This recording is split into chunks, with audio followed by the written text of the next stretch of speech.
একটি ছোট্ট গ্রামে বাস করত একটি মেয়ে, নাম তার সুরাইয়া। সে ছিল একদম সাধারণ, কিন্তু তার হৃদয় ছিল অমূল্য।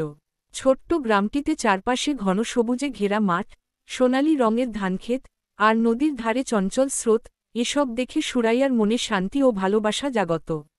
সে প্রতিদিন সকালে উঠে গ্রামের পথে হাঁটতে বের হতো। সেই পথ ধরে হাঁটতে হাঁটতে সে দেখত পাখিদের উড়াল, শিশুদের খেলা আর গায়ের মানুষের হাসিমুখ। গ্রামটি তার কাছে ছিল এক সুরেলা সঙ্গীতের মতো। মায়ের গানের সুরে, বাবার গল্পের ভেতর, আর দাদির হালকা হাসির মধ্যে যেন ছিল এই গ্রাম।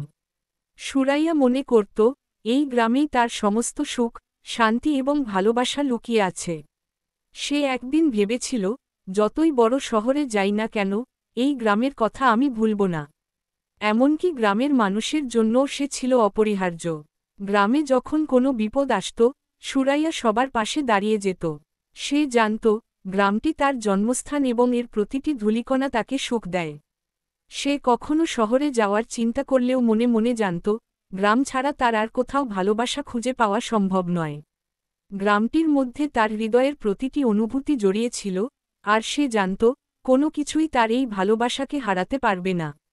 সুরাইয়ার গল্প ছিল না শুধু তার নিজের, ছিল গ্রামের গল্প, যে গ্রামকে সে প্রতিদিন ভালোবাসত।